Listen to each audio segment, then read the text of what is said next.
PIC untuk kegiatan sharing knowledge hari ini gitu. Terutama untuk di divisi kami itu akan lebih mengakomodir untuk sharing knowledge-nya mungkin lebih berhubungan dengan peraturan-peraturan, dengan isu-isu yang berkembang di dunia minerba di luar teknikal gitu. Karena mungkin teman-teman dari divisi lain juga sudah banyak ya yang melakukan webinar-webinar ataupun sharing knowledge tentang teknikal gitu. Em, Baik untuk mempersingkat waktu mungkin ya, ya satu lagi mungkin ini acara kita yang kegiatan kita yang pertama dari divisi kelembagaan MGI periode sekarang dan mudah-mudahan per 4 bulan atau per 3 bulan berikutnya kita akan tetap melakukan kegiatan ini dan nanti akan kita lebih mungkin kita coba fokuskan ke apa peraturan-peraturan yang ini ya yang terbaru ataupun yang lagi hangat isunya gitu. Mudah-mudahan baik itu anggota MGI ataupun dari organisasi lain yang bergabung pada sharing knowledge ini dapat ya cukup antusias gitu ya untuk menghadiri kegiatan ini dan kita bisa lanjutkan ke depannya program-program seperti ini. Oke, mungkin sebelumnya mungkin dari Bu Ketum mungkin ada sedikit ya kata sambutan atau say hello mungkin dipersilakan Bu Ocha, waktu dan tempat dipersilakan. Oke, Oke, Assalamualaikum warahmatullahi wabarakatuh. Selamat sore. Terima kasih atas waktunya Bapak dan Ibu sekalian dan para anggota Mas dan Mbak member MGI. Tak lebih juga, terima kasih buat Pak Sukyar, buat waktunya untuk sharing ya, sharing tentang peraturan dan di bidang kelembagaan dan kajian strategis untuk MGI gitu ya.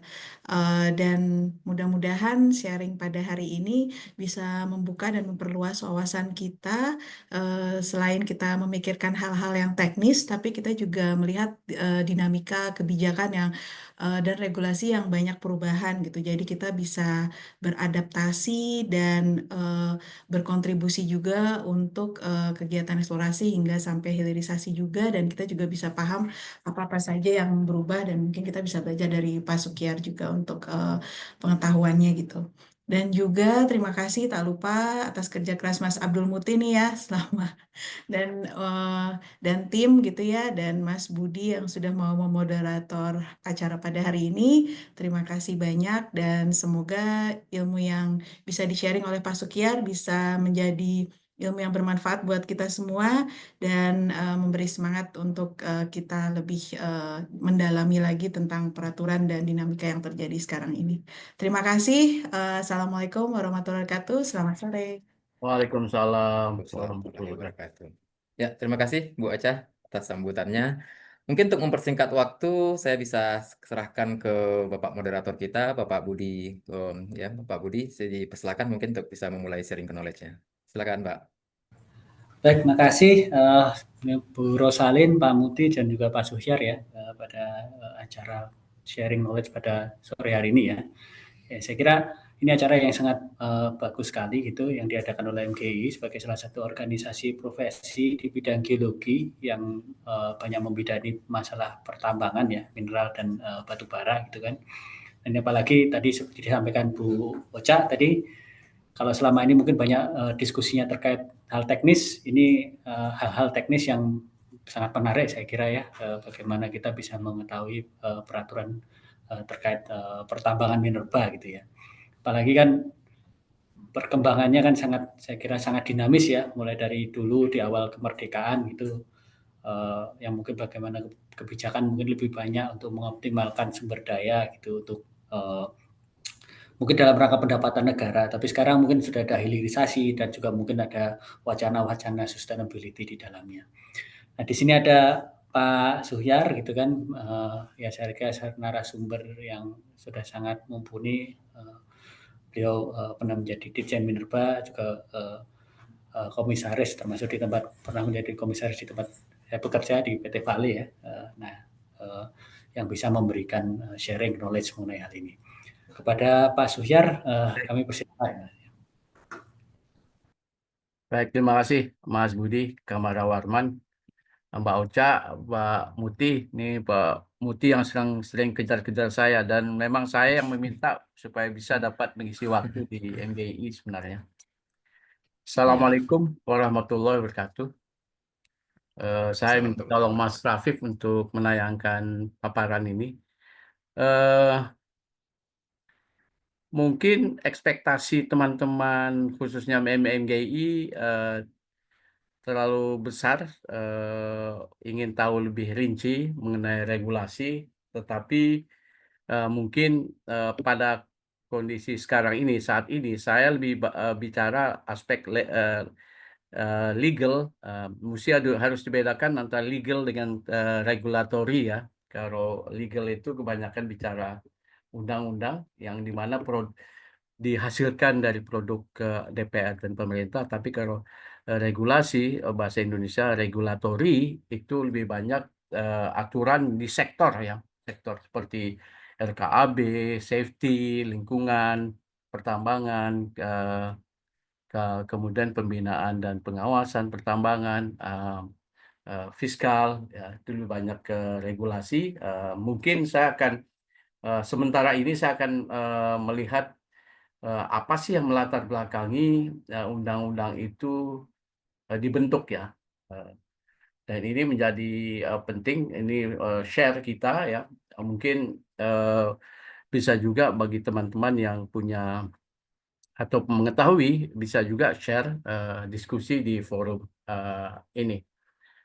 Mungkin di lain waktu saya akan bicara yang lebih rinci kaitan dengan regulasi ya, kaitan dengan eksplorasi dan sebagainya. Baik, slide berikutnya Mas Rafif, saya memang sengaja, Mas Budi, makalah ini sebenarnya diminta oleh Ibu Febri ya, setelah saya selesai dari Vale, kemudian saya diminta untuk menjadi advisernya Vale, tetapi ada masalah teknis. Tapi saya sempat 1 bulan memberikan advice ke Vale, dan salah satunya adalah meminta supaya saya membuat suatu dokumen yang mudah diikuti, apa sih yang membedakan satu dengan yang lain ya, sehingga seperti sekarang ini. Kalau eh, boleh saya sampaikan bahwa banyak apa yang sampaikan ini benar-benar dokumen dari undang-undang ya, pasal per pasal. Tetapi yang penting adalah karena saya ada pelaku sejarah, saya punya feeling, punya juga pendapat bagaimana pasal per pasal itu muncul, terutama pas Undang-Undang 4. Kemudian saya juga mengikuti yang lain ya. Dan di samping dokumen asli, dokumen resmi, tentu ada interpretasi analisis pribadi ya terhadap pembahasan penyusunan undang-undang. Ya kan. Juga permasalahan di dalam pelaksanaan undang-undang itu sendiri ya. Dan serta juga mendengarkan suara-suara pelaku usaha. Jadi kalau ingin merefer, tentu ini tanggung jawab pribadi masing-masing ya, kecuali kalau ini nanti sudah dipublikasikan secara resmi ya. Baik, next slide. Silakan. Supaya mempermudah kita mengikutinya, mungkin banyak yang nggak tahu, terutama teman-teman geologi. Geologis ini biasanya sangat sungkan ya, karena memang sifat kerjanya itu lebih banyak ke banyak arts-nya, seni dan teknis ya, sehingga sedikit sekali melihat eh, aspek undang-undang ataupun regulasi ya. Jadi nanti kita lihat apa sih karakteristik sumber daya minerba dan apa dampaknya kepada kebijakannya. Kemudian baru kita masuk ke pokok masalah, bukan masalah, isu yang kita sampaikan di dalam tema makalah ini. Khusus untuk Undang-Undang Nomor 225 akan saya singgung terpisah ya. Ini kan undang-undang yang terbaru ya, dan ini menjadi menarik untuk dilihat ya. Baik, langsung saja, Mas Rafif. Oke, ini saya nggak tahu suara saya kedengaran ya, mudah-mudahan ya. Jelas Pak Sukiyar. Baik, ini tulisannya mudah-mudahan nggak perlu dibaca selalu rinci ya. Saya akan menjelaskan. Jadi sejak 1945, setahu saya yang pernah saya eh, geluti, ini ada Undang-Undang Nomor 37. Sebenarnya undang-undang ini adalah undang-undang peraturan pemerintah pengganti undang-undang tahun 60 ya, sebelum beralihnya Orde Lama ke Orde Baru ya. Kemudian Undang-Undang 1167 ini sama sekali meniadakan Undang-Undang 1960 tersebut ya. Kemudian ada Undang-Undang 4, Undang-Undang 3, Undang Cipta Kerja, Undang-Undang Minerba yang terbaru, dan juga ada Undang-Undang Pemerintahan Daerah tahun 2014 yang juga mengenai pertambangan, khususnya kaitan dengan kewenangan. Dan yang jelas adalah tidak lepas setiap undang-undang itu tidak lepas dari kondisi lingkungan strategis, politik, dan ekonomi pada saat undang-undang dibuat. Jadi kita kadang-kadang bicara politik ekonomi, kadang-kadang kita bicara ekonomi politik. Kalau kita bicara ekonomi politik, maka aspek ekonominya itu yang menjadi penting, lalu kita membuat kebijakan sesuai dengan keekonomian aspek ekonomi. Tapi kalau ekonomi politik, politiknya didahulukan. Jadi kepentingan politiknya, baru kemudian dicari justifikasi kebijakan ekonominya. Oke, seringkali walaupun kita punya academic paper, itu bisa berubah ya. Karena memang pada perjalanannya itu bisa ada keinginan partai yang berbeda satu dengan lain, atau juga tekanan-tekanan pelaku usaha dari luar sidangnya. Yang paling sulit dan mungkin juga banyak kritisi ya terhadap undang-undang itu adalah apakah kita punya kesamaan di dalam membangun pemahaman kita terhadap pasal 33, ya kan? Dan jangan sampai kita sebenarnya terjebak dalam kepentingan sesaat. Dan inilah tantangannya, bagaimana kita mengusahakan resources kita secara berkeadilan dan manfaatnya itu bisa berkelanjutan. Kita tahu saat ini pemerintah sangat senang ataupun boleh katakan bangga ya dengan capaian Minerba, khususnya dari sisi ekspor ya luar biasa. Dan ini juga di luar ekspektasi academic paper sebenarnya yang terjadi pra Undang-Undang Nomor 3 2020 ya. Nanti kita akan membahas ke sana. Tentunya ke depan pertambangan itu tidak berdiri sendiri. Seharusnya dia menjadi feeder, menjadi pemasok bahan baku industri, dan kemudian kita bicara fokus kepada industrialisasi berbasis minerba ya. Oke, lanjut. Jadi bukan hanya kita berpikir forward linkage hilirisasi, tetapi bagaimana kita juga membangun backward linkage ya. Sedikit mudah-mudahan bagi teman-teman yang pernah mendengar apa sih terjemahan pasal 33 ya, sesuai dengan keputusan MK. Tidak satu orang pun individu rakyat Indonesia itu mengklaim bahwa dia memiliki sumber daya. Jadi sumber daya kita itu adalah secara kolektif dimiliki oleh rakyat Indonesia. Ya, ini harus dijaga benar, dan memang kalau kita bicara kebijakan, maka kebijakan yang kita buat itu memang untuk memberikan manfaat secara bersama-sama ya rakyat Indonesia. Tentu manakala rakyat itu memiliki secara kolektif, rakyat itu memberikan kuasa kepada negara untuk mengelola ya, mengembangkan ya kan, mengembangkan. Nah, ini apa yang dimaksud dengan penguasaan? Penguasaan dimaksud adalah rakyat memberikan kuasa, penguasaan dalam konteks apa? Konteks apa? Mengadakan kebijakan, pengurusan, pengaturan, pengelolaan. Bahkan negara itu boleh mengusahakan. Jadi bentuk negara yang sangat primitif, negara sendiri mengusahakan mineral ya. Jadi untuk kepentingan negara, negara itu boleh sebenarnya mengusahakan sendiri. Tetapi dalam konteks mengusahakan, maka siapa sih representasi negara di dalam mengusahakan? Yaitu BUMN. Dan tentu dalam undang-undang banyak undang-undang bukan BUMN itu representasi negara, tetapi juga swasta, manakala memang BUMN itu kemampuannya bukan kemampuan terbatas, tetapi memang untuk mensejahterakan rakyat Indonesia tidak cukup dengan BUMN. Kalau kita bicara BUMN, maka BUMN ini selalu harus mendapatkan prioritas di dalam mengusahakan resources negara, ya kan? Badan usaha milik negara. Oke, tentu spirit penguasaan ini ujungnya adalah kemakmuran rakyat ya. Apapun skema bisnis, kita tidak anti asing dan juga mengundang modal asing untuk datang ke Indonesia. Yang kita harus junjung adalah bagaimana manfaat itu memang sebesar-besarnya untuk negara. Ya. Lanjut saja, lanjut. Oke, kita lihat ini sudah banyak ya dibahas saya kira ya.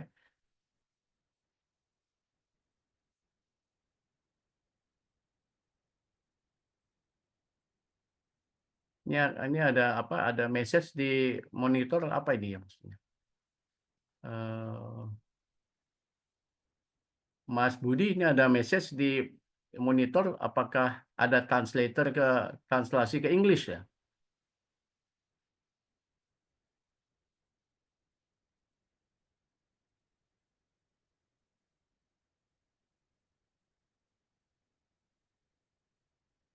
Halo, Mas Budi. Halo. Baik, Pak. Ini ada message ya di monitor. Apakah harus di switch ke English nggak ya? Mungkin enggak, Pak ya, karena saya lihat di sini kan Nggak ya. kebutuhan Oke, dari oke. ini. Oke, baik. Oke, sebenarnya secara global dunia ini menghadapi 3 tantangan ya: perubahan iklim, transisi energi, pengembangan berkelanjutan. Tiga-tiga ini berjalan seiring ya.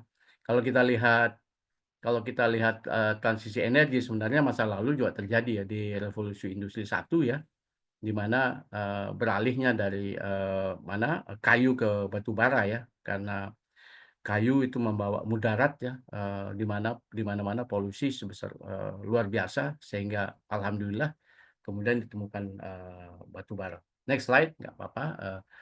Dan kalau kita lihat apa yang terjadi saat ini, bagaimana masyarakat dunia, terutama negara-negara maju ya, melihat kondisi yang memang berpengaruh pada bisnis dalam konteks global. Dan sekarang perusahaan-perusahaan yang terutama multinational company di Indonesia ini yang menjadi eye-catching dan diikuti di dalam kehidupan sehari-hari operasinya perusahaan. ESG, digitalisasi, teknologi, inovasi, volatility harga ini sangat ciri khas bisnis pertambangan, market, geopolitics ya. Nah, sekarang perang India Pakistan, kita lihat Ukraina dan Rusia, kemudian di Timur Tengah ya, Israel dan Palestina ya. Ini menjadi perhatian tentunya dan bisa berdampak kepada dunia pertambangan ataupun industri di Indonesia secara luas ya. Saya sedikit ya, boleh suatu negara itu kaya resources, dan manakala negara itu ada mengandalkan resources sebagai revenue penerimaan negara, maka pertumbuhan itu bisa terjadi, tetapi someday itu akan stagnan, bahkan akan menurun. Ya. Dan ini sudah banyak diungkap oleh para ekonom, terutama pemenang hadiah Nobel ya. Jadi negara yang memiliki resources harusnya juga kuat di dalam inovasi, teknologi, riset yang menopang inovasi. Dan kita lihat tentunya kita senang dengan ada hilirisasi, tetapi kita lupa bahwa teknologi yang kita gunakan itu lebih banyak import ya. Seharusnya juga kita memikirkan bagaimana Indonesia itu juga bisa membangun industri barang modalnya di Indonesia sehingga mampu membangun capital capex ya, barang-barang capex di dalam negeri, khususnya untuk resources yang memiliki keunggulan komparatif tinggi, yaitu misalkan nikel, timah ya. Baik, next slide. Oke, ini kita coba lihat apa sih karakteristik sumber daya mineral sebenarnya. dan apa sih dampaknya kepada kebijakan dan risiko pengusahaan pertambangan. Saya yakin teman-teman di perusahaan sudah tahu lah apa risiko berusaha di pertambangan. Tetapi saya akan mundur sedikit ke belakang. Eh, Oke, kita tahu bahwa sumber daya energi dan mineral itu di bawah permukaan. Dan memang kalau kita lihat undang-undang tata ruang, apa sih yang disebut ruang? Ruang itu adalah wadah di udara, wadah di permukaan, dan wadah di bawah permukaan. Dan kita mengisi wadah di permukaan. Tetapi globe kita, bundaran kita ini kan sebesar itu saja, tidak berubah ya. Maka manakala kita mengusahakan sesuatu yang di bawah, pasti memiliki dampak di permukaannya. Dan ini implikasinya apa? Bahwa perlu ada pengaturan bagaimana pemanfaatan resources bersama-sama yang di permukaan dan di bawah permukaan. Maka kita punya undang-undang kehutanan, punya undang-undang pertanian atau perkebunan, ya kan, undang-undang lainnya ya, undang-undang tata ruang tentunya. Dan apakah undang-undang itu memberikan kemudahan kepada kita dunia industri pertambangan? Ini silakan kita assessnya. Tetapi yang harus dipikirkan oleh manusia adalah ke depan adalah bahwa teknologi makin maju, ya kan. Sementara resources kita itu, globe kita itu segitu-gitunya ya kan. Jadi sebenarnya ruang itu resources ya. Kita harus memanfaatkan ruang untuk kepentingan manusia secara bersama-sama.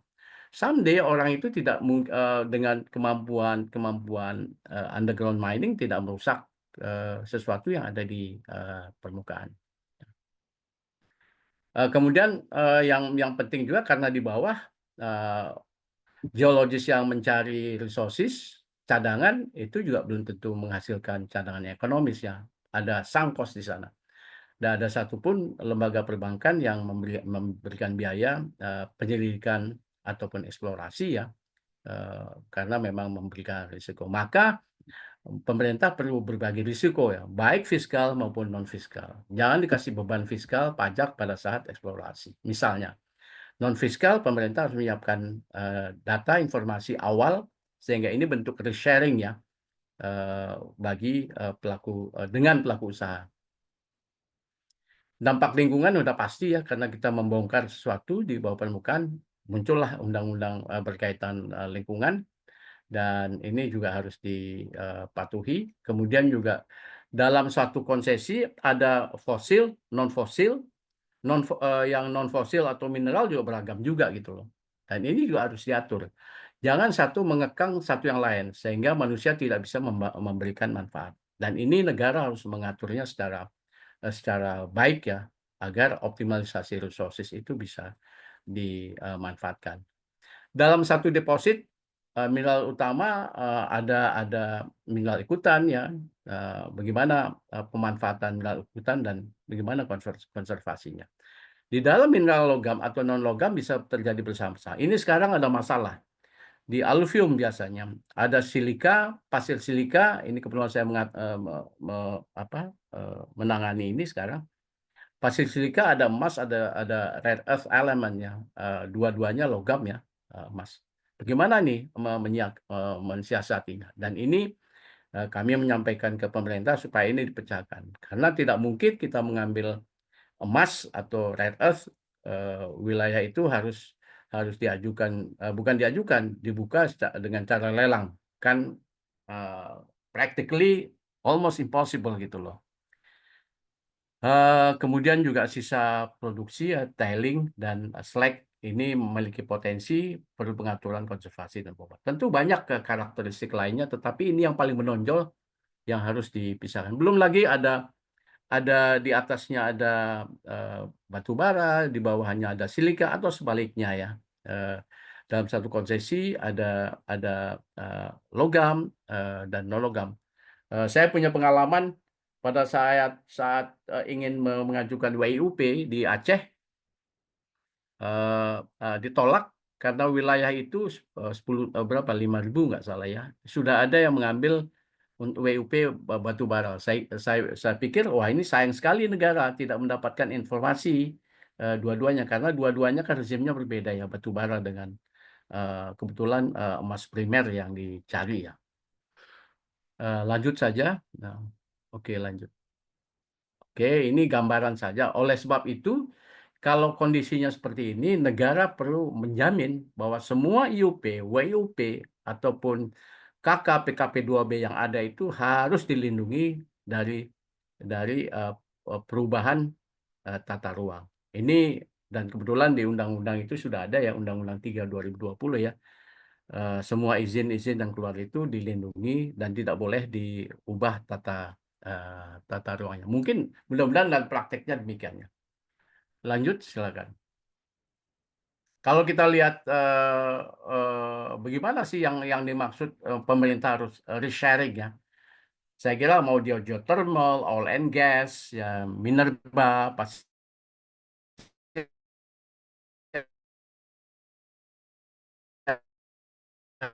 ada resource risk ya kan.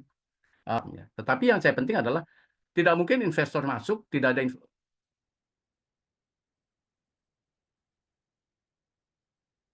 pada saat investor masuk ataupun mau masuk tentu perlu ada informasi ya. Disinilah pemerintah itu masuk dengan menyediakan peta geologi, peta resources, walaupun skalanya skala kecil ya. Tapi ini berharga untuk mengarahkan kemana eksplorasi itu harus diberikan. Apalagi MGI kalau memang banyak memberikan telahan-telahan resources yang ada di Indonesia, ini juga memberikan manfaat bagi teman-teman investor. Inilah yang disebut dari sharing pemerintah sebenarnya. Next slide. Saya kira kalau teman-teman MGI atau geologi hafal peta ini ya, ini skala kecil tetapi sekarang sudah ada per kabupaten, saya kira ya bisa dilihat.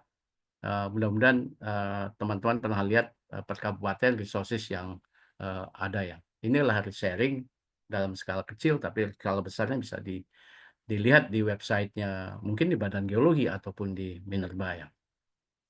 Lanjut, kalau kita lihat distribusi risk, ya kan? Next slide coba.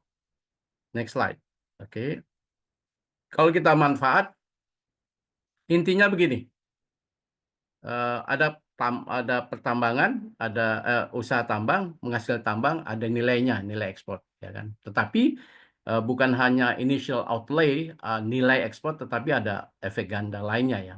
Ada direct efek, indirect, kemudian induced income effect. Kalau direct effect itu ada kegiatan ekonomi yang langsung menunjang ya, misalkan ada barang, usaha barang dan jasa yang langsung memasok ke kegiatan tambang. Tetapi poinnya adalah berapa sih nilai efek ganda seluruhnya total itu ada hampir 1,9. Artinya 0,9 ini harusnya kita bisa rebut ya. Kalau kita mampu menciptakan barang modal usaha jasa dalam negeri ini bisa merebut paling tidak 30% dari total efek ganda ya. Nah, lanjut saja, lanjut. Oke, ini distribusi risiko ya. Kalau technical risk itu lebih banyak kepada resource risk ya. Makin lama makin mengecil. Tetapi dari konteks corporate yang paling dikhawatirkan ini setelah financing ya. Setelah financing, construction, mining sampai processing ya. Dan itu benar-benar dijaga jangan sampai perusahaan itu kelimpungan, tidak bisa mengembalikan ataupun merugi ya, ataupun ada hal-hal yang perusahaan lakukan tidak benar, melanggar undang-undang, regulasi, kemudian lingkungan dan sebagainya, ini bisa berdampak kepada perusahaan. Jadi kita bicara legal risk, regulatory risk, financial risk, operational risk ya. Yang ini totalnya adalah garis merah tersebut ya. Maka di sini pemerintah juga perlu hati-hati di dalam mengenakan royalti ataupun kebijakan-kebijakan divestasi dan sebagainya. Lanjut saja, lanjut. Oke, kita masuk ke inti. Mohon maaf, minum dulu. Oke, baik. Lanjut. Apa sih yang mendasari undang-undang itu terbit ya? Oke, ini ada tiga kolom ya. Mohon maaf nih mungkin bahasa tulisannya kecil. Saya tidak memasukkan Undang-Undang 2 2025 karena memang terlalu sempit ya. Tapi yang saya ingin sampaikan begini. Undang-Undang 11 itu pada dasarnya adalah pasca Undang-Undang tahun 60 ya. Undang-Undang 60 itu sebenarnya seperti saya katakan adalah peraturan pemerintah pengganti undang-undang. Jadi harus disahkan oleh DPR sebenarnya. Tetapi dengan beralihnya Orde Baru ke Orde Lama ke Orde Baru, langsung Undang-Undang 11 ini diterbitkan atau dibuat menghilangkan atau meniadakan Undang-Undang tahun 60 ya, peraturan pemerintah pengganti undang-undang. Mungkin bagi teman-teman yang tidak ataupun belum muncul ke dunia pada tahun itu, ini masa-masa sulit Republik Indonesia ya. Inflasi itu hampir 600% ya. Kalau kita lihat di Google ya, bisa melihat ya, benar-benar terpuruk ekonomi Indonesia. Dan ya, tentu masih ingat teman-teman yang usia-usia 65 ke atas sempat memakan beras bulgur atau tekad ya. Tekad itu beras campuran ketela, jagung, eh, tekad, ya, kacang ya. Ketela, kacang, dan jagung. Jadi luar biasa beratnya. Sehingga pemerintah Orde Baru itu langsung mengatakan bahwa kita perlu modal, dan modal harus dari satu-satunya dari asing. Muncullah PMA, Undang-Undang Penanaman Modal Asing tahun 67, dan beberapa bulan kemudian, saya kira 2 bulan kemudian muncul Undang-Undang 1167. Di situ muncullah sistem kontrak atau perjanjian yang memang memberikan dampak sangat luas pada ekonomi Indonesia ya. Pembagian golongan ada A, B, C, kita kenal sekali ya. Golongan C dulu ya, yang di daerah ya, A, B itu di pusat. Tetapi A, B, dan B ini walaupun di pusat belum tegas bagaimana pembagian ini memiliki koneksi dengan pengusahaannya. Jadi ini yang menjadi PR kayak bukan hanya masa lalu, tetapi ke depan juga harusnya dipikirkan.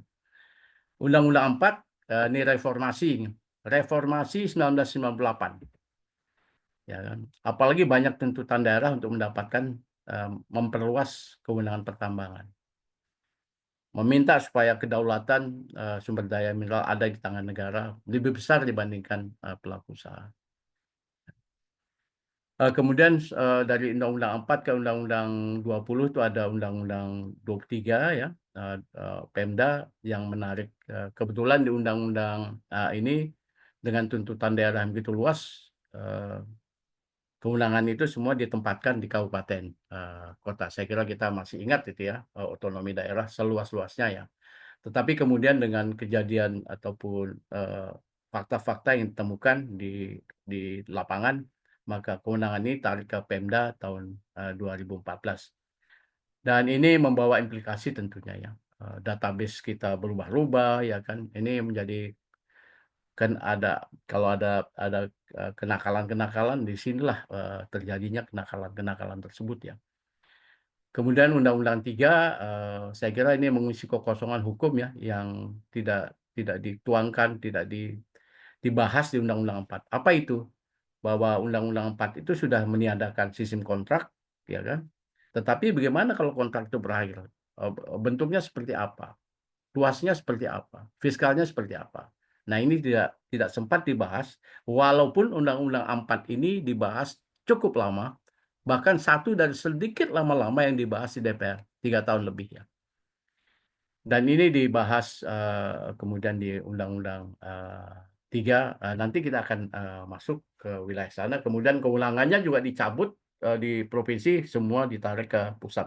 Lagi-lagi masalah data ini menjadi runyam ya, database pengusahaannya. Lanjut saja, lanjut. Cepat aja. Oke. Sedikit ya. Apa sih dampaknya pengaruh Undang-Undang 1167? Saya harus mengatakan mulainya era pertambangan modern Indonesia. Adanya Freeport, adanya Inco, adanya Rio Tinto, ya, macam lagi, Newcrest dan banyak lagi ya, dan jumlahnya tidak sedikit, banyak sekali ya. Dan ini kebangkitan ekonomi nasional dan daerah. Kalau kita lihat tahun 80, tahun 90 awal, contoh Papua ya, Papua saja PDB provinsi itu 37% itu dari pertambangan. Untuk Timika itu 90%. Ya mungkin sekarang berkurang ya, harusnya juga berkurang. Terbukanya ekonomi kita. Yang terpenting adalah dengan hadirnya kontrak karya yang tidak dibatasi luas wilayahnya. Inco itu memegang 1 juta hektar ya. Freeport itu nggak salah 230 hektar ya. Maka ada kesempatan teman-teman pemegang KK pada saat itu melakukan eksplorasi besar-besaran, ya kan? Dan inilah data yang himpunan data yang sangat mahal bagi Republik Indonesia, discovery ya dan lain sebagainya. Oke, lanjut, lanjut. Oke, bagaimana dengan Undang-Undang 4 ya? Saya sampaikan tadi ada undang-undang tambahan lagi, Undang-Undang Otonomi Daerah tahun 22/99. Apa sih bunyinya undang-undang ini? Undang-undang ini sebenarnya pertambangan itu tidak sektor yang wajib diserahkan, didesentralisasikan daerah. Tetapi ada pasal juga yang lain yang bahasanya cukup conflicting dengan pasal yang disampaikan tadi, bahwa daerah dapat mengusahakan sumber daya nasional. Nah, di sini mulai conflicting itu terjadi ya. Maka banyak itu menjadi pegangan teman-teman di daerah meminta supaya ada perluasan kewenangannya. Dan pemerintah merespon itu 2001 keluarlah permennya. Seingat saya permen ya, peraturan menteri ya. Kepmen ya, keputusan menteri ya. Yang semua KP yang ada dan pengajuan KP atau perizinan itu diletakkan di kabupaten kota. Dan pada tahun ini sebelum 2001 ada 597 KP ya. Tentu semua jenis ya, mineral logam, batu bara dan non logamnya. Oke. Sebenarnya butir B tadi banyak juga teman-teman yang juga mengkritisi kenapa kewenangan itu harus dituangkan dalam Kepmen. Sebenarnya pemerintah ini hanya mengisi kevakuman, ada pressure politik yang cukup tinggi. Maka kemudian dibersihkan, direvisi dalam PP 76 ya, butir E, yang diserahkan itu kewenangannya itu KP, tetapi kontrak tidak. Mohon maaf, saya akan menyampaikan butir B itu kewenangan itu bukan hanya KP yang ditempatkan, tetapi kontrak-kontrak ditempatkan di kabupaten kota. Dan ini bagi pakar hukum internasional melanggar ketentuan hukum perjanjian internasional. Maka KK atau perjanjian kembali ditangani pusat, kecuali KP ya. Pemerintah terus mengusahakan supaya undang-undang Minerba ini ada. Tahun 2022 sudah selesai, tetapi kemudian ditolak ya oleh Setnek, pemerintah sendiri ya, karena kaitan dengan penyerahan kewenangan yang berlebihan, ya kan. Barulah undang-undang Minerba revise diselesaikan pemerintah dan diserahkan DPR tahun 2002. Kebetulan, alhamdulillah saya sebagai ketua penyusunan undang-undang pada saat itu ya. Dan undang-undang ini lama dibahasnya 3 tahun di DPR ya. Lanjut saja, lanjut. Oke, oke, ini gambaran saja ya.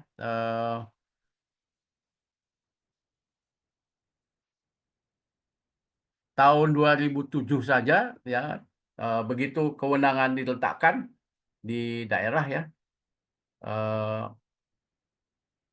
ada 2.000 ya KP ya.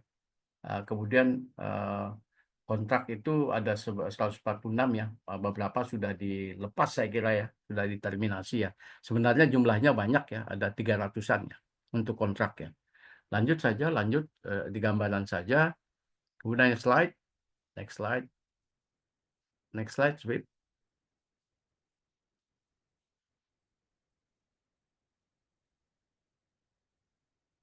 Oke, sebelumnya coba sebelumnya. Oke, sebelum. Oke, ini bahkan jumlah kontrak karya itu ada 236 ya. Generasi 1 sampai 7 plus ya. Bayangkan. Mungkin sekarang hanya tinggal berapa ya? 30-an sekarang ya. Lanjut saja, kalau kita lihat perjanjian karya batubara atau PKP2B, ini banyak teman-teman yang bekerja di sini mungkin, ini jumlahnya 141 ya. Mungkin sekarang sekitar 50 ya, setelah banyak diterminasi ataupun mengundurkan diri ya. Lanjut saja, lanjut. Oke, wow, ini 2014 ya. 2014 ini jumlahnya luar biasa, hampir 11.000 ya. 11.000 ya. Dan pada saat itu KPK turun tangan bagaimana menata KP-KP ini ya, sehingga yang non CNC itu cukup besar jumlahnya, hampir 5.000 ya. Lanjut. Negosiasi itu di Undang-Undang 4 itu harus dilakukan negosiasi kontrak ya, dan ini fakta-fakta yang kita dapati ya. Ada yang setuju, ada yang belum setuju dan sebagainya, ya kan.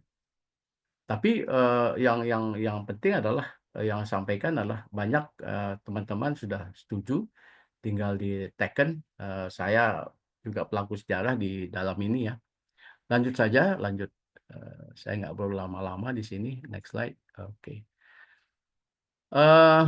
Kaitan kewenangan, saya kira saya sudah bahas tadi. Tetapi yang saya ingin saya sampaikan, kenapa begitu banyak KP yang muncul ya pasca desentralisasi ya 2021 ya kan.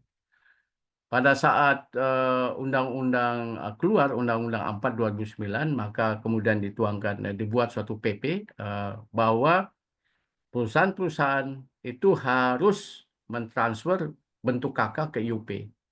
Dan ini harus dilaporkan ke pusat ya kan. Kemudian ada kebijakan CNC untuk melihat apakah KP-KP itu legal atau nggak legal. Disinilah mulai muncul banyak daerah-daerah yang dengan sengaja mengeluarkan UP dan tumpang tindih, begitu banyak yang terjadi ya, sampai ribuan ya. Undang-undang kewenangan di Undang-Undang 3 yang paling mencolok adalah perubahan bentuk izin, terutama adalah kegiatan olah murni yang dilakukan secara terpisah dengan penambangan, maka perusahaan itu yang melakukan pengolahan itu bentuknya IUI, dan ini memberikan dampak yang luas. Kemudian juga tahun 2022 ini mulai yang tadinya kewenangan itu semua ditarik di pusat ke sebagian, kemudian dikembalikan ke daerah. Jadi pusat daerah ini begitu banyak terjadi fluktuasi cara pandang ya terhadap pengusahaan ini ya, dan aspek politisnya lebih menonjol, dan ini mengganggu pendataan pengusahaan, dan sampai sekarang itu masih terjadi ya.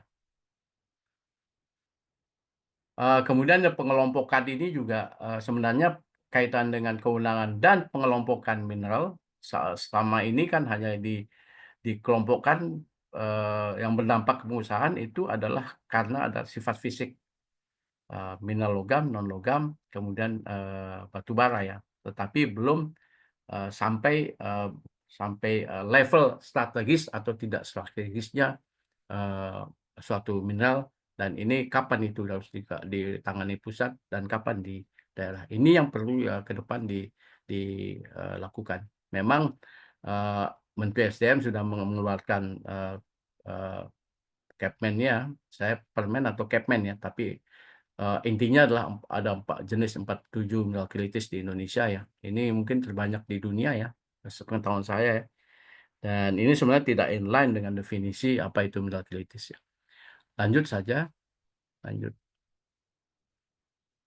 Oke, Undang-Undang 4 harus dikatakan bahwa dampaknya itu inilah era dimulainya hilirisasi, downstreaming. Ya. Penguatan kedaulatan negara. Banyak teman-teman di DPR pada saat itu ingin menyetop, mengakhiri kontrak dan perjanjian pada saat ditandatanganinya, disahkannya ya.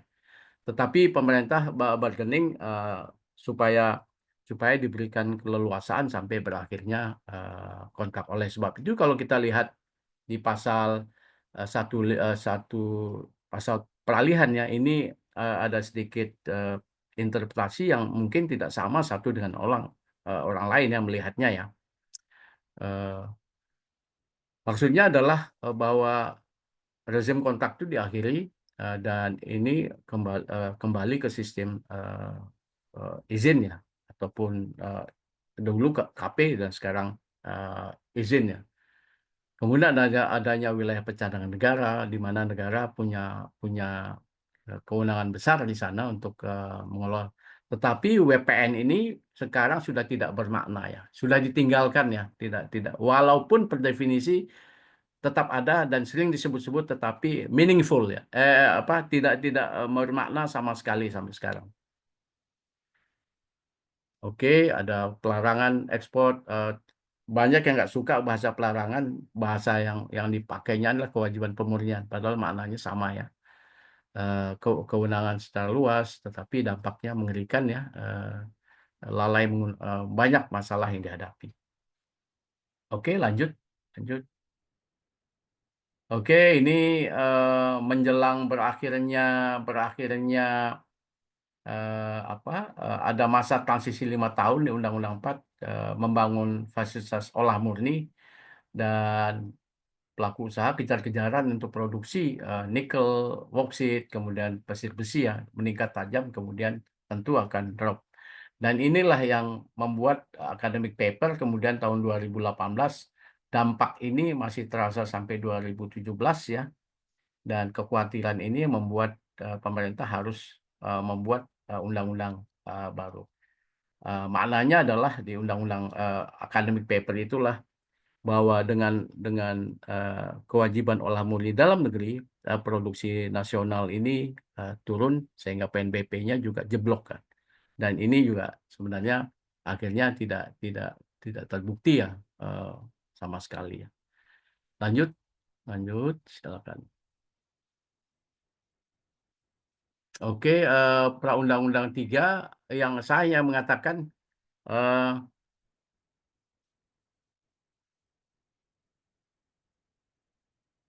ini ada isu divestasi ya. Sebenarnya di Undang-Undang 4 itu tidak clear gimana posisi KKP-KP 2B pasca berakhirnya KKP-KP 2B. Saya hanya ada highlight sedikit di sini ya.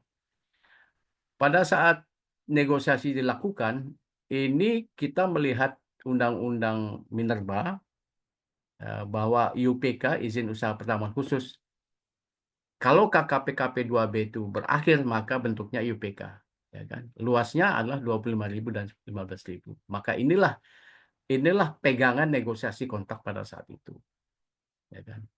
Ternyata Menteri SDM pada saat itu 2018 tidak sepakat ya, walaupun sudah batasan ini sudah dituangkan di dalam PP ya. Kemudian Menteri tidak sepakat dan membuat PP baru, RPP baru.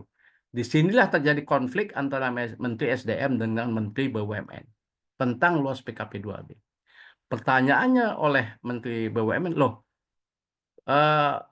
BUMN dapat apa kalau semua itu luasannya dipegang oleh PKP 2B? Harusnya ada dong sebagian yang diserahkan kepada negara dan ini diberikan kepada MEP. Menurut Undang-Undang 4 dan turunannya, maka wilayah yang dikembalikan itu harus menjadi wilayah pencadangan negara. Manakala wilayah pencadangan negara itu ada, itu pengusahaannya dilakukan oleh BUMN dan BUMD. Ya. Dan sekarang sudah pupuslah wilayah pencadangan negara, tidak pernah disinggung-singgung. RPP yang diinginkan oleh Menteri SDM pada saat itu, ya kan, batal, tetapi kemudian menjelma di Undang-Undang 3. Maka kalau kita lihat Undang-Undang 3, bahwa PKP 2B atau tentu kakek juga harus dapat memegang luasan sesuai dengan yang dipegang KK dan PKP tersebut. Seluas-luasnya sama lah. Ada juga pada saat Undang-Undang 320 ini juga sebelumnya ada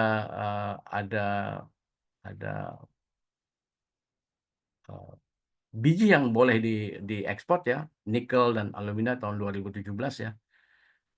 Dan bagi smelter yang melakukan refining itu diwajibkan untuk menyerap sebagian dari ore, contoh nikel itu yang di bawah 1,7, dan ini tidak pernah berjalan sama sekali. Walaupun sebenarnya apa yang dilakukan ini tidak sejalan dengan undang-undang, artinya bertentangan dengan undang-undang. Oke, next slide. Next slide, kita cepat aja. Saya kira jelas ya, Undang-Undang 3 ini aja di sumber. Clarity kontak pertambangan pasca berakhirnya kontrak. Ini message Undang-Undang 3 ini. Tambah lagi, Undang-Undang 3 ini termasuk undang-undang yang walaupun naskah akademisnya 2018, saya ikut FGD-nya pada saat itu, baru dibahasnya tahun 2020. Dan ini termasuk pada saat COVID ini ya, masuk undang-undang yang cepat selesainya. Saya nggak tahu 2 atau 3 bulan. Tetapi 1 bulan kemudian muncul Undang-Undang Cipta Kerja. Saya nggak tahu apakah ada pasal yang tertinggal di Undang-Undang 3 ini kemudian dimasukkan Undang-Undang di Cipta Kerja. Apa itu? Adalah dibolehkannya pemegang PKP 2B manakala melakukan hilirisasi, boleh royaltinya itu sampai dengan 0%. Jadi Undang-Undang 3 dan Undang-Undang Cipta Kerja ini satu kesatuan yang tidak bisa dipisahkan ya dalam konteks pertambangan. Yang menarik adalah PKP 2B wajib, tapi IUP batubara tidak dibahas, ya kan? Kalau IUP PKP 2B meningkatkan nilai tambah dan terintegrasi nambang dan fasilitas pengolahan batubara, maka diberikan perpanjangan setiap 10 tahun. Jadi sampai berakhirnya resources ya kan. Harusnya juga diberikan kewenangan kebebasan juga pada IUP untuk melakukan itu, sehingga juga IUP bisa diberikan kelonggaran untuk mendapatkan perpanjangan setiap 10 tahun sekali. Kemudian konsentrat boleh diekspor 3 tahun sampai 2023. 2023 buka lagi, kemudian sekarang dibuka lagi ya konsentrat ya, tembaga terutama. Ini juga saya harus mengkritisi, kalau konsentrat koper itu dibuka, harusnya juga dibuka untuk yang lain juga gitu loh. Jadi memang koper konsentrat ini memang menjadi isu ya sepanjang masa ya, sejak dari Undang-Undang 4 sampai Undang-Undang sekarang saya kira ya. Usaha jasa ini menarik ya, perbedaan antara Undang-Undang 3 dengan Undang-Undang 4 ya. Next slide, coba kita lihat. Next slide. Oke, saya udah membahas tadi sedikit permasalahan yang muncul ya. Masalah database menjadi masalah karena pusat daerah, ya kan? Pusat kadang-kadang menganulir daerah, daerah juga menganulir pusat ya. Ini pelaku usaha menjadi juga kelimpungan juga ya. Ini dalam konteks IUI dan IUP, tentu ada 2 hal yang kenapa orang lebih suka mengambil IUI ya. Pertama adalah memang lebih sederhana ya mengambil UI yang hanya melakukan smelter ya, maka jumlahnya yang melakukan refining ya, maka jumlahnya banyak. UPOP itu terbatas ya. Kemudian juga ada masalah divestasi ya. Pelaku usaha mengatakan ribet banget ya kalau harus divestasi ya, padahal investasi yang dikucurkan untuk smelter itu jauh lebih besar dari investasi hanya sekadar nambang ya. Kemudian harus divest ya. Dampaknya di UI itu tidak dipersyaratkan dari mana, bukan tidak dipersyaratkan, tetapi sangat lemah dalam memantau dari mana asal resources itu ya, untuk memasok UI ya. Kemudian di UI tidak ada KTT, yang KTT-nya tadinya terintegrasi itu ada di sektor SDM. Begitu dia putus, KTT-nya tertinggal di penambangan, tetapi yang di smelting tidak ada ya KTT-nya. Sehingga aspek K3 lingkungan ini kedodoran kalau di UI ya, UI. Dan K3 dan K3 itu ditangani sepenuhnya oleh Kementerian Tenaga Kerja ya, bukan sektornya ya. Dan pasca Undang-Undang 3 2022 kita melihat ada terminasi IUP oleh Menteri Investasi, kemudian prinsipalnya juga pindah ya ke Menteri Investasi. Sebenarnya ini tidak sejalan dengan Undang-Undang Minerba. Dan saya berpikir atau bisa juga mengatakan kenapa muncul Undang-Undang 2 2005 untuk melegalisasi apa yang sudah pemerintah lakukan sebelumnya dengan Kepres 1 2002 yang memberi kewenangan kepada Menteri Investasi. Dan ini tidak sejalan dengan Undang-Undang Minerba sebenarnya. Lanjut, next slide. Ya, sebenarnya kalau dari sisi perizinan ada simplifikasi ya. Dari Undang-Undang 11 ke Undang-Undang 4 ada hanya dua. Kalau dalam konteks operasi tambang itu hanya dua ya. Di Undang-Undang 4 dan Undang-Undang 3 yaitu izin eksplorasi dan operasi produksi. Undang-Undang 11 begitu banyak ya, ada KPPU, penyelenggaraan pendahuluan, eksplorasi, eksploitasi, olah murni dan sebagainya. Di Undang-Undang 4 bisa terintegrasi, kalau ada terintegrasi nambang dan olah murni tidak perlu ada izin olah murni ya. Jadi bisa satu kesatuan. Kemudian Undang-Undang 3 ini saya kira ada penambahan yang bentuk izin ya. Ada izin apa? Pengusaha pertambangan batuan, sebenarnya ini perubahan dari IUP batuan ya, usaha jasa pengangkutan penjualan, IUP penjualan, dan ada izin tambahan lagi izin penugasan ya. Kemudian IUPK kelanjutan KK dan PKP 2B.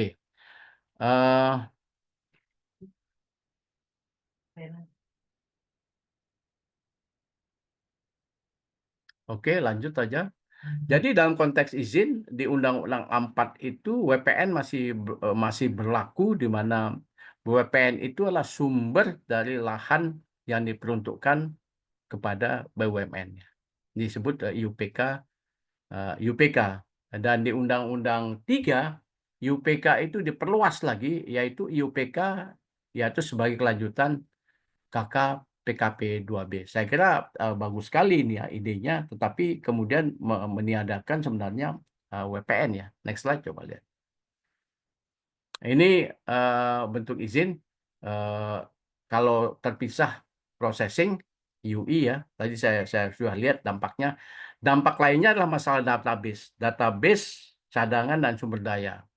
Seberapa jauh ada harmonisasi antara SDM dan produksian. Karena lebih banyak UI yang menelan atau memakan biji ya dibandingkan UP terintegrasi atau UPOP ya. Lanjut. Nah, ini bentuk izin lebih banyak di Undang-Undang 3 ya. Saya penting sekali ini terobosan ada izin penugasan. Cuman komentarnya adalah saya hanya mengharapkan supaya pemerintah itu memberi keluasan kepada pelaku usaha untuk menentukan wilayah izin penugasan. Atau pemerintah menentukan wilayahnya saja ya, misalkan wilayah marginal yang miskin data resources ya atau sumber daya, misalkan Papua ya. Begitu Papua ditetapkan, maka teman-teman pelaku usaha tinggal berlomba-lomba ya. Dan atau mineral yang memang dianggap kritikal ya untuk industri strategis yang tidak dimiliki oleh Indonesia dan perlu dilakukan pencaharian atau eksplorasi. Jadi sekarang ini kan sebenarnya izin penugasan gaungnya tidak begitu besar ya. Dan lebih banyak inisiatif pemerintah ya, deliniasi nikel di Sulawesi Tenggara. Kalau nikel sebenarnya nggak didelinisasi, orang pasti akan cari ya, karena orang butuh dan lain sebagainya. Tapi kebijakan ini perlu diupdate ya. Saya kira teman-teman MGI perlu memberikan masukan kepada pemerintah ya. Oke, next slide. Kemudian juga ada delegasi PP perkeundangan ke daerah. Ini saya hanya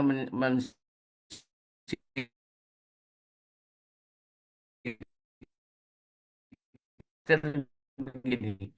IPR dikasihkan di WPR IPR, tetapi IPR itu izinnya oleh menteri. Sebelum IPR itu dikeluarkan, maka perlu ada analisis dampak lingkungan, analisis keekonomian tentang WPR, ya, WPR wilayah pertama rakyat. Jadi di WPR itu jumlah luasnya cuma 100 hektar, di dalamnya ada IPR, bisa 5 hektar, bisa 10 dan sebagainya. Siapa yang melakukan asesmen lingkungan dan keekonomian? Adalah pusat. Ya. Berapa banyak di Indonesia di WPR? Pasti akan ratusan jumlahnya. Dan tidak mungkin pemerintah pusat melakukan ini.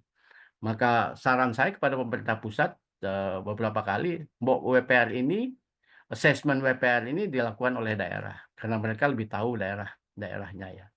Toh WPR-nya sudah ditetapkan menteri, lalu tinggal daerah melakukan asesmen ya, lingkungan dan sebagainya. Barulah IPR-nya keluar. Sekarang saling menunggu kan, semua menunggu. Kalau menunggu terlalu lama, maka terjadi kriminalisasi di lapangan. Rakyat masuk dan melakukan penambangan. Lanjut saja. Oke, saya kira ini sudah saya bahas tadi. Next slide saja, ada penugasan survei. Next slide. Oke.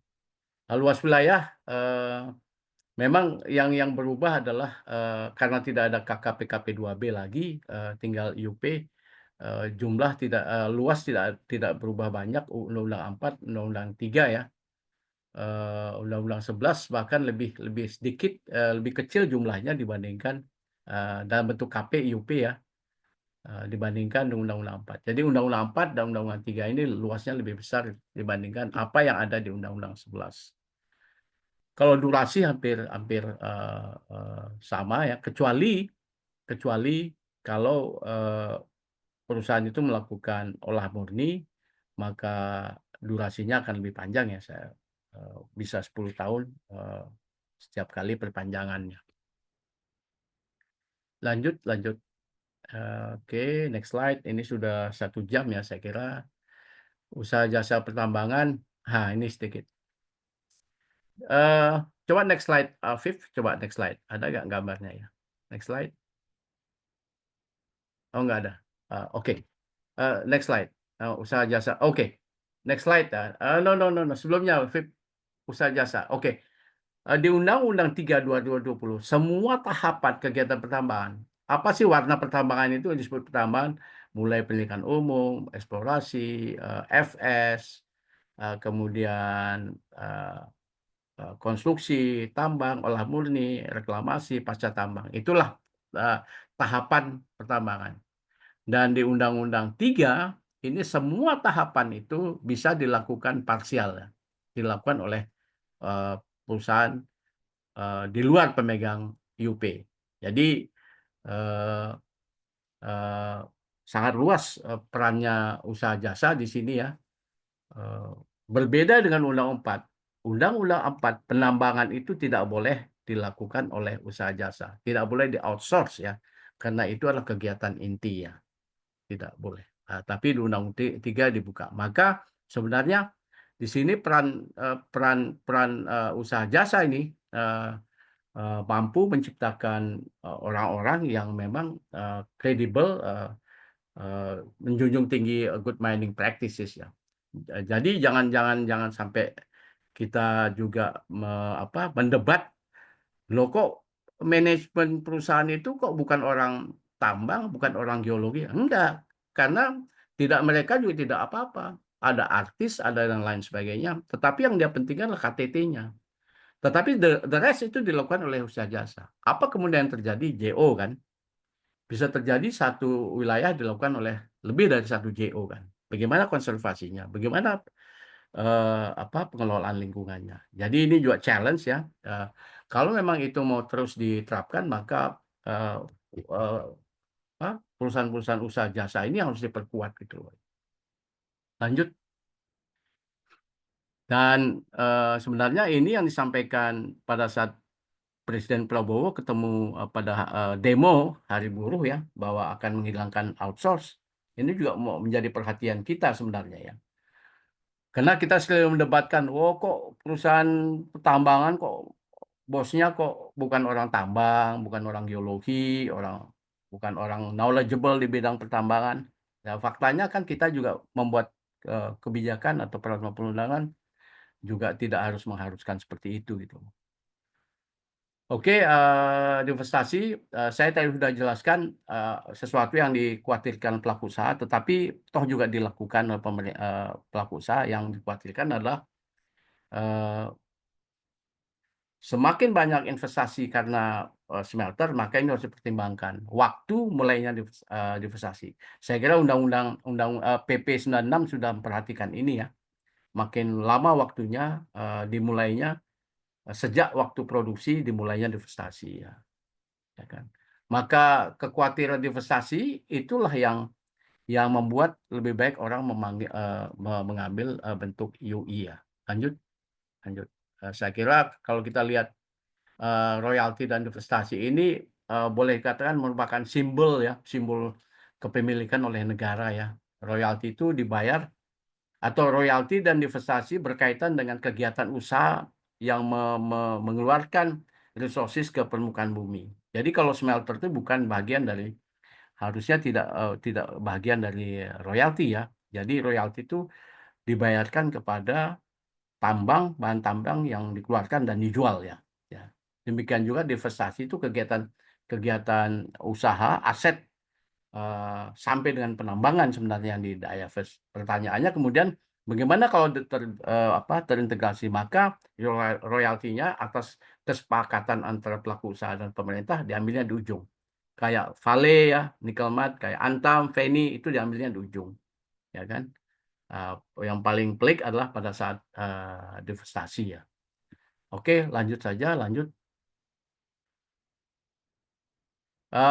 Wilayah pertambangan, IUPK itu bisa dari WPN, kemudian IUP kelanjutan operasi KKP-KP 2B. Hampir semua generasi 1 KKP-KP 2B itu sudah, dan sebagian generasi 2 KK itu sudah beralih ke bentuk IUPK ya. Berubah fiskalnya, berubah areanya, berubah ada kewajiban olah murni. Ini menjadi perhatian isu di dalam IUPK. Saya mengatakan tadi IUPK berdasarkan WPN ini sudah hampir dilupakan saya kira. Lanjut saja, lanjut aja.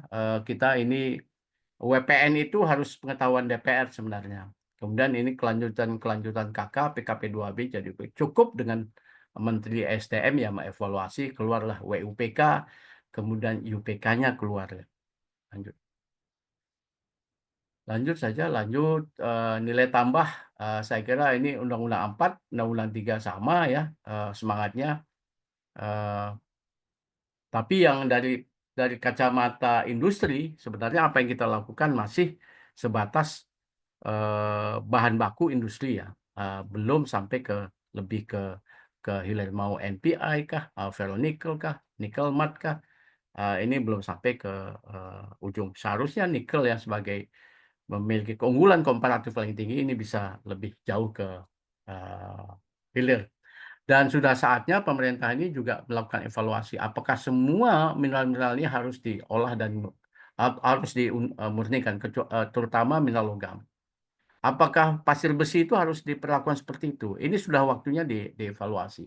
Jangan-jangan untuk menghasilkan revenue negara itu bisa diekspor ya, karena dalam negerinya juga tidak membutuhkan itu loh. Oke, next slide. Ya, next slide. Oh, ini besaran ini bisa kita baca lah, PNBP-nya sebenarnya pertambangan mengerikan juga ya. Sampai 180 pada saat 2014 itu, pada saat masih saya di SDM, ini paling 30, nggak sampai 30 triliun ya.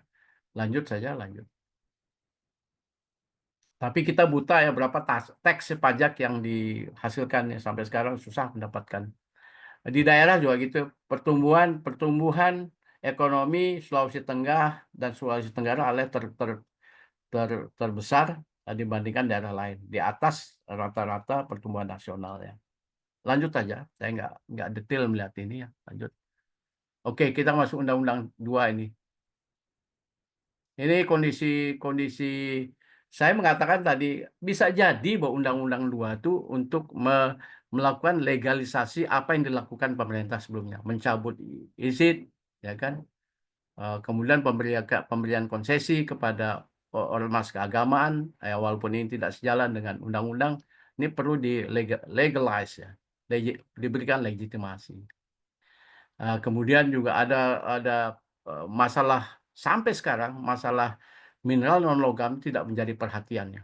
Padahal carut marutnya terjadi di daerah ya, terutama dalam pengajuan WUP, wilayah izin untuk pertambangan, dikenakan PNBP. Padahal belum tentu izinnya keluar. Dan ini berlaku terjadi di beberapa daerah ya. Lanjut saja ya kan. Oke, next slide. Ini menarik ya. WUP mineral logam, WUP itu harus ada resources, informasi resources dan reserve itu diberikan badan usaha koperasi. Saya tidak melihat di sini BUMN ya.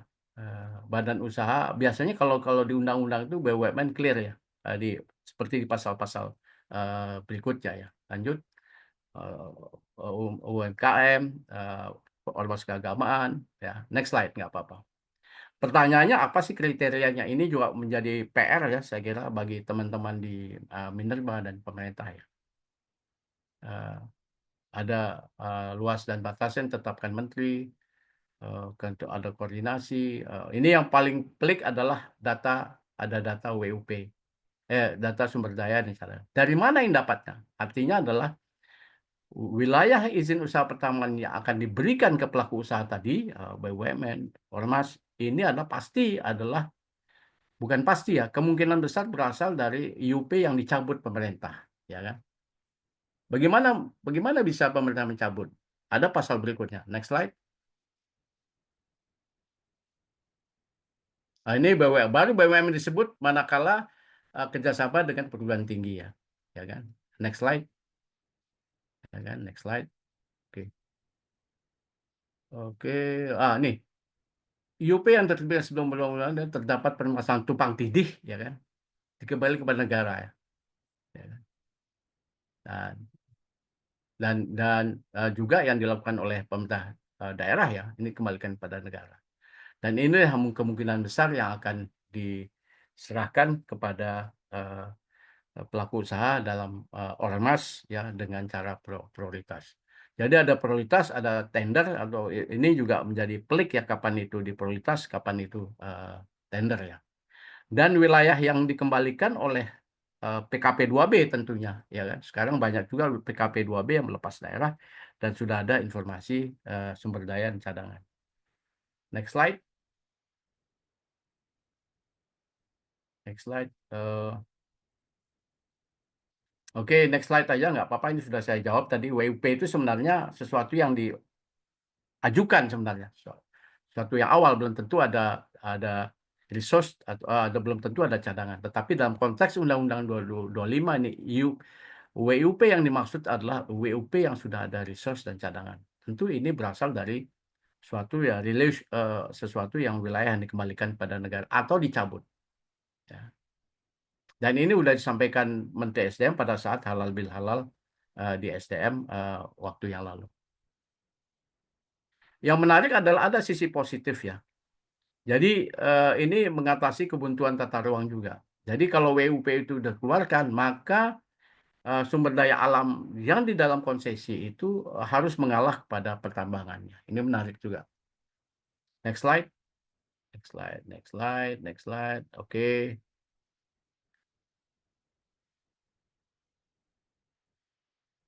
Kemudian WUP itu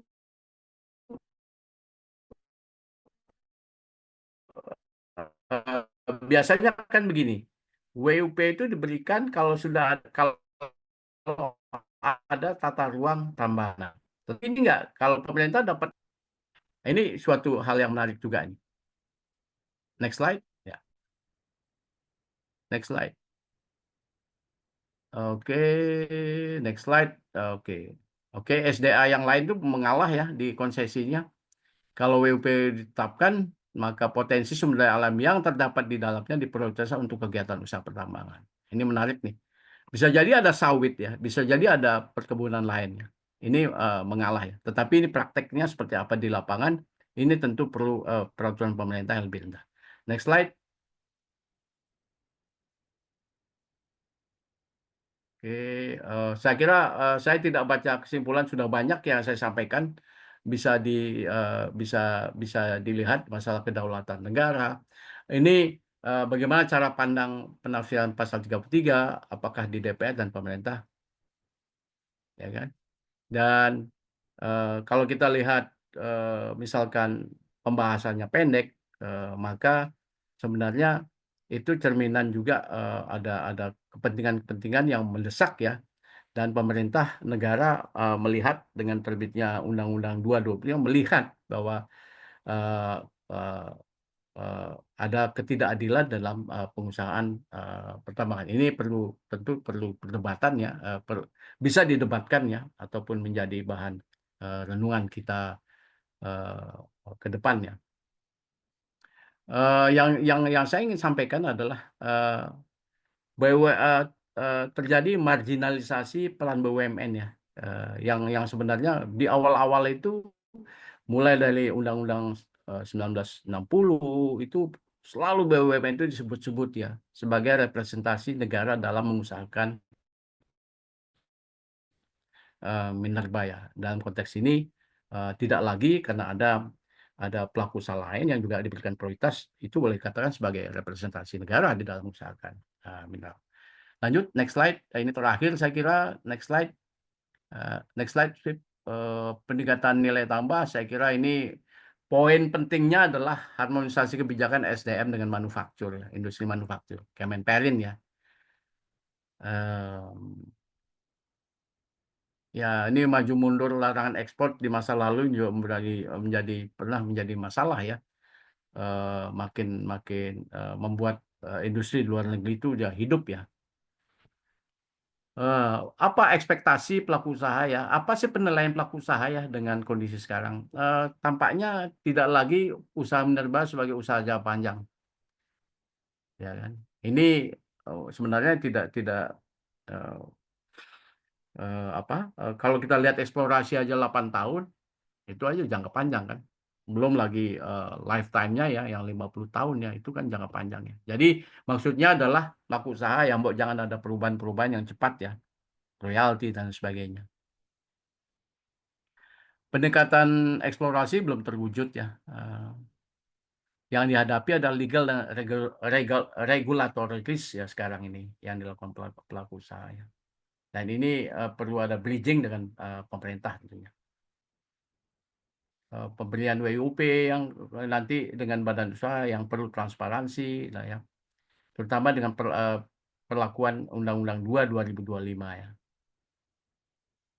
Nah, ini pemberian ekspor konsentrat tembaga seharusnya juga diberikan kebolehan, bolehnya ekspor teman-teman yang sudah melakukan pengolahan mineral tentunya. Oke, next slide. Ini kok next slide terus ya.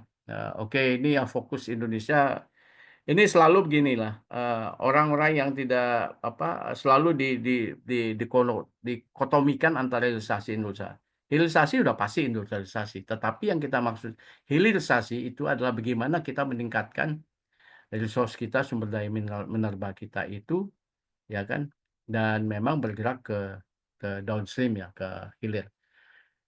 Industrialisasi bisa juga bermakna tidak harus resources, tetapi juga industri secara masif yang dilakukan dengan mesin untuk meningkatkan nilai tambah suatu input barang menjadi nilai yang lebih di output. Jadi ke depan itu memang kita bicara bagaimana resources kita, mineral kita ini memang bisa dikembangkan bukan hanya ke downstream tetapi juga di forward dan backward. Saya kira demikian ya teman-teman semua. Terima kasih. Wassalamualaikum warahmatullahi wabarakatuh.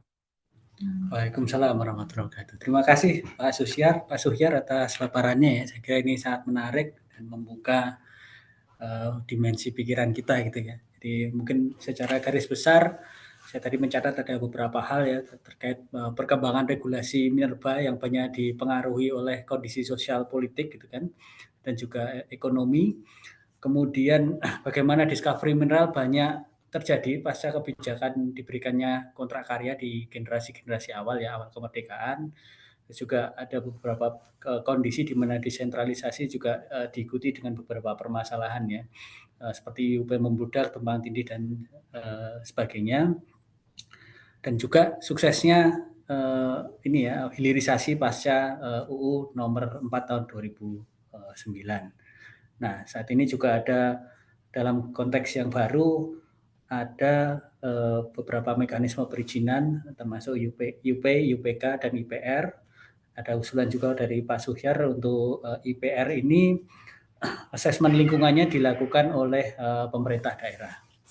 Dan terakhir adalah saya suka tagline-nya ini, sudah saatnya Indonesia fokus pada industrialisasi berbasis sumber daya mineral ya, karena ya tentu sebagai negara yang kaya akan sumber daya mineral, tentu sudah waktunya kita dalam proses ekstraksi ini berpandangan ke depan ya, untuk membangun industri. Jadi tidak hanya mengambil mengekstraksi saja ya, tetapi juga bagaimana kita mengembangkan menggunakan sumber daya kita untuk kemajuan dari ekonomi Indonesia. Mungkin itu silakan. Sebelumnya mungkin di sini saya lihat tadi juga ada Pak Adi Mariono dan Bu Rati Amri ya. Mungkin kalau masih ada, kami mohon mungkin kalau ada feedback atau mungkin ada tambahan mengenai hal ini pada Pak Adi Mariono dan Bu Rati, sebelum mungkin kami lemparkan ke floor jika ada pertanyaan. Baik, Mas Ido. Assalamualaikum warahmatullahi wabarakatuh. Waalaikumsalam. Salam sejahtera buat kita semua. Salam hormat untuk idola saya, Pak Suhyar.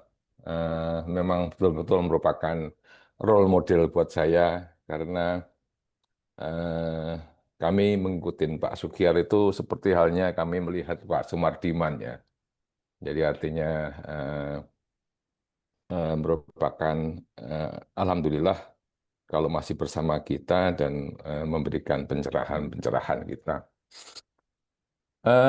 Usulan saya sih yang pertama itu sebaiknya forum ini menjadi forum yang lebih besar karena memang cukup penting buat kita dan negara kita terkait dengan kebijakan mineral ini.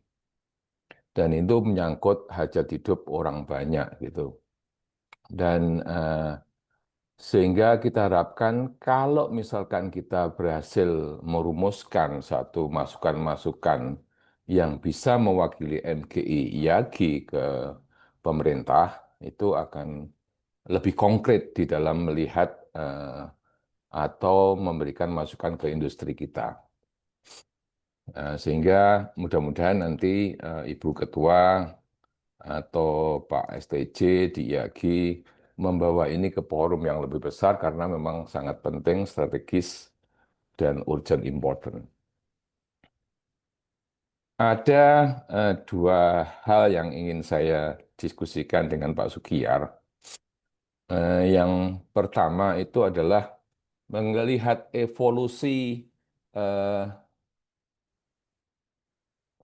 jurisdiction atau legal sistem kita di pertambangan itu dari Undang-Undang 1167 menjadi Undang-Undang Nomor 4 29, di amandemen Nomor 3 ke 20 dan akhirnya Nomor 2 25 tahun 2025. Ada suatu hal yang menarik, memang kita sekarang mempunyai National Mining Champions yang dulu itu hampir tidak ada ya. Dulu adalah foreign dominated league gitu. Sejak 2011 itu memang kalau Antam memang sudah dari dulu, kalau BUMN, namun yang private Indonesian Mining Champion itu baru mulai di 2011-2012 gitu. Jadi dimulainya dengan J Resources ini, mohon maaf Pak Sugiyar, kemudian ada Arci, ada Merdeka, ada Martabe, kemudian ada hal-hal perusahaan-perusahaan yang lainnya, termasuk ya juga yang di batubara. Sehingga ini merupakan satu transformasi yang baik daripada industri kita. Kenapa demikian? Karena kalau kita belajar dari mining countries, itu BHP lahir di Australia. Rio Tinto lahir di Inggris. Barrick American lahir di Kanada. Newmont lahir di Amerika, US. Codeco atau Antofagasta lahir di Chili. Sehingga mereka mampu berkompetisi secara global dan menjadi pemain yang boleh dibilang bisa disamakan gitu. Lah, kita juga demikian, sehingga kita harapkan nanti ke depannya juga company-company ini akan go global dan bisa bersaing seperti mereka begitu. Dan itu tidak mungkin terjadi kalau Undang-Undang Nomor 4 2009 itu tidak dilahirkan. Jadi menurut saya ini adalah capaian yang luar biasa dari perspektif perubahan legalitas undang-undang pertambangan atau minerba kita. Nah, namun di dalam perkembangannya, ini yang saya ingin diskusikan dengan Pak Sugiyar, kita melihat justru ada penurunan kualitas pertambangan kita. Sehingga dari aspek GMP, kalau misalkan kita lihat itu di pertambangan-pertambangan di Sulawesi Selatan, Sulawesi Tengah, Sulawesi Tenggara, itu menurun dibandingkan dengan katakanlah sebelumnya, periode sebelumnya. Dan itu juga menyangkut lingkungan, safety, dan lain-lain. Bahkan saat ini ditarik undang-undang itu sampai dengan ormas, kemudian sampai dengan universitas. Yang menjadi concern saya, bagaimana adik-adik kita nanti itu akan mendapatkan suatu standar tentang bagaimana good mining atau good exploration practice. Ini yang menjadi concern kami, saya pribadi, karena kami masih beruntung dididik secara benar. Sehingga kami pun mempunyai kewajiban untuk menularkan lewat MGI IAGI bagaimana kita bereksplorasi dengan benar. Namun ketika itu ditarik sampai sedemikian lebar, itu yang kita takutkan adalah kualitas bertambang di kita gitu, baik perspektif praktisnya maupun people atau profesionalnya gitu.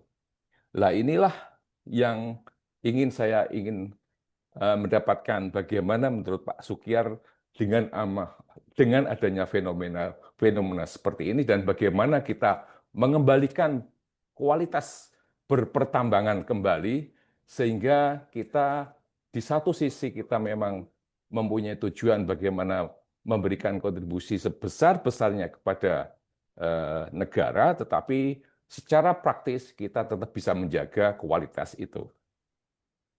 Yang poin kedua adalah bahwa saya sepakat dengan Pak Sukiyar, akhirnya juga kita bisa melihat hilirisasi itu bisa lebih wise, lebih selektif.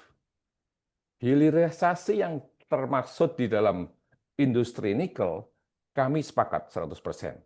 Dan itu memberikan kontribusi nilai tambah yang besar. Namun hilirisasi yang terkait dengan emas itu tidak ada masalah. Tadi Pak Sukiyar sudah mencontohkan iron ore. Lah yang menjadi concern saya adalah tembaga ini Pak Sukiyar. Tembaga itu dengan adanya hilirisasi otomatis itu mematikan eksplorasi tembaga. Karena apa? Kalau ketemu deposit yang besar mempunyai beban untuk katakanlah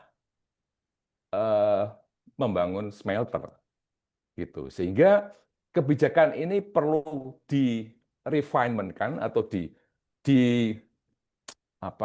diperbaiki supaya industrialisasi di downstream di tembaga itu tidak menakutkan kepada pihak-pihak yang akan melakukan eksplorasi di tembaga. Nah, ini bagaimana Pak Sukiyar melihat ini dan bagaimana kita harus menemukan solusi ke depan supaya semuanya tetap bisa jalan.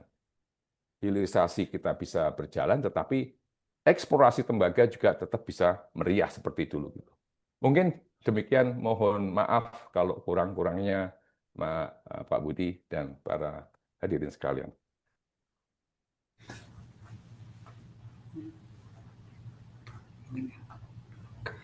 Baik, terima kasih Pak Adi Mariono atas feedback dan tanggapan, masukannya, tambahannya. Nah, mungkin tadi ada beberapa pertanyaan juga dari Pak Adi Mariono yang mungkin dimohon juga tanggapan dari Pak Suhyar ya. Yang pertama terkait berkembangnya regulasi peraturan saat ini yang mungkin Pak Adi merasa ada sedikit pengurangan ya atau semacam degradasi gitu, di mana tadi dari sektor GMP gitu, kalau dulunya ada dikelola oleh perusahaan-perusahaan, tapi sekarang dengan adanya ya semacam ormas atau yang lain dari dalam pengelolaannya, mungkin ini akan punya impact tertentu ke depan gitu. Dan yang kedua terkait selektif dalam hilirisasi. Silakan Pak Suryar. Ya, saya kira ada Bu Rati yang mau ngomong nggak ya? Bu Oke, Rati, baik. ini Pak, Terima kasih. tidak ini Pak, kayaknya sudah tidak join lagi Pak. Jadi Oke, mungkin baik. Terima kasih. Ini mohon maaf, kayaknya waktunya udah lebih ya. Nggak apa-apa ya. ya Pak. Mungkin silakan Pak, silakan Pak. Oke, ada dua pertanyaan. Saya juga sama dengan Pak Adi, merisaukan juga ya. Pada saat kita membuat rancangan Undang-Undang 4, saya ingat tahun 2000, saya kebetulan ketuanya, 2003 dan 2005 diserahkan ke DPR. Itu yang kita miliki adalah spirit ya, spirit dan vision ya. Yang tidak, frankly speaking, itu tidak di backup oleh suatu scientific study yang melatar belakangi kenapa hilirisasi itu harus semua logam ya. Dan sebenarnya 2014 di mana memang waktu dilarangnya, tetapi tetap pemerintah membuka konsentrat. Itu sebenarnya Mas Adi, maknanya adalah bahwa kita kan 2014 11 Januari itu ada pengumuman itu pemerintah wajib dalam negeri diolah dan dimurnikan, kecuali bagi mineral logam yang sudah mengolah sampai konsentrat. Jadi ada koper dan sebagainya. Nah, itu memiliki mana sebenarnya kesulitan kita dalam memaksakan teman-teman itu sampai ke refinery ya, ke logam. Jadi sekarang sudah waktunya sebenarnya dilakukan studi yang baik ya, yang scientific, mana-mana yang memang harus di-refine ya. Kalaupun harus di-refine, bagaimana stepping yang harus dilakukan. Jadi tidak melulu seluruhnya semua harus melakukan, tetapi memang ada andalan-andalan pemerintah, mana smelter yang dibangun oleh pemerintah dan yang lainnya memasok bahan baku ke smelter itu. Dan juga mungkin kapasitas smelternya sudah tercapai, maka yang lain cukup sampai ke konsentrat. Dulu batasannya kan 14% untuk konsentrat itu, ya kan? Kalau 14% semua bisa mencapai 14% ya, karena Freeport itu kan 28% ya, jadi cukup tinggi ya. Jadi dalam konteks itu saya sepakat sudah waktunya kita melihat itu secara akademik ya. Mana yang memang harus dilakukan. Dan sebenarnya very simple kita melihat apa yang terjadi bagi mineral-mineral yang memiliki comparative advantage tinggi seperti nikel yang nggak ada lawannya di dunia, maka orang akan mengejar ke Indonesia. Apapun produk yang harus dicapai itu mereka nggak ada masalah dilakukannya di Indonesia karena memang resource-nya ada di sini. Tetapi untuk tembaga, bauksit ini menjadi masalah kemudian. Apalagi koper ya. Koper itu dari konsentrat ke kathod itu cuman marginnya cuman sangat sangat kecil banget ya. Nggak ada, agak tidak signifikan kenaikannya. Jadi ini menjadi PR besar. Yang kedua adalah saya selalu mengkritisi kok yang bicara hilirisasi kok orang SDM sih, orang industrinya nggak pernah bicara, ya kan? Jadi kalau industri di hilirnya itu berbicara dan juga pemerintah meng-create demand di produk-produk downstream, ini juga akan berkembang gitu loh. Jadi kita hanya melihat ore jadi metal, tetapi tidak melihat masuk ke downstream yang lebih jauh. Jadi ada isu lakukan academic scientific study mana yang ore menjadi logam, tetapi ada juga study bagaimana ini kalau terus sampai hilir bisa nggak dia akan menghidupi industri-industri di hulu pertambangan. Kemudian yang kedua, mungkin pertanyaan pertama jadi kedua ini kaitan dengan banyaknya masalah-masalah lingkungan dan sebagainya. Saya kira ini sesuatu yang sudah kita monitor mungkin sudah 10 tahun ya, karena begitu banyaknya IUP yang keluar ya tanpa kontrol dari kita, dari pemerintah terutama ya. Berpindah-pindahnya kewenangan, kemudian guidelines dari pemerintah, kemudian pengawasan yang juga lemah dilakukan, ini juga mengakibatkan apa yang terjadi saat ini, ya kan?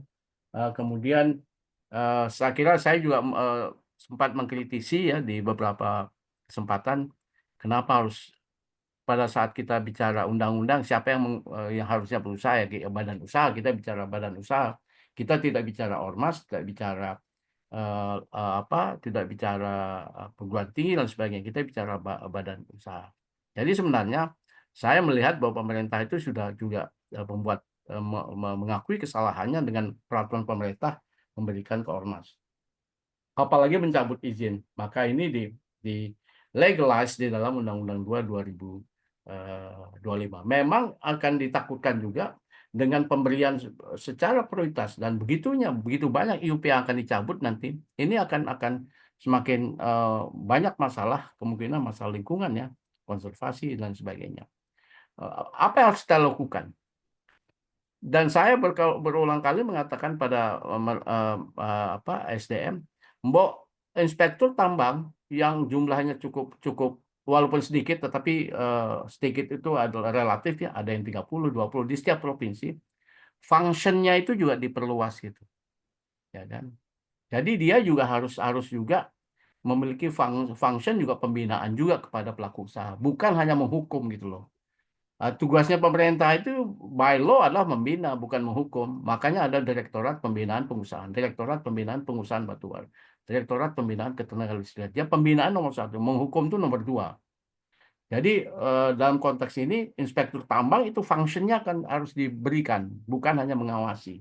Nggak ada kata lain lagi, itu yang harus dilakukan, ya kan, oleh pemerintah. Dan kemudian juga transparansi dalam pemberian prioritas kepada pelaku usaha. Rasanya kita susah kan mengusulkan, mau ditinjau ulang tuh Undang-Undang 2 2025 kan, sulit juga kita mengatakan itu. Kecuali kalau MGI punya inisiatif untuk mengatakan perlu tinjau ulang gitu loh. Tetapi faktanya inilah hukum positif yang ada, dan itu tidak mudah membuat PP turunan dari Undang-Undang 2 2025. Saya kira itu Mas Budi. Terima kasih. Mudah-mudahan bisa share ya, karena ini forum sharing ya Mas Adi ya. Siap, Pak Sekiar ya. Lanjut dengan ngopi, Pak. Itu dia penting tuh. Baik, makasih Pak Suhyar. Nah, ini sebenarnya masih ada satu pertanyaan dari Pak Kris Ucual ya. Nah, tapi mungkin berhubung waktu sudah lewat jam 5. Sebelumnya saya mohon izin dulu Pak Suhyar sama Pak Muti ini apakah masih bisa ini dilanjutkan satu pertanyaan? Kalau misalnya masih memungkinkan, mungkin satu pertanyaan saja Pak Suhyar.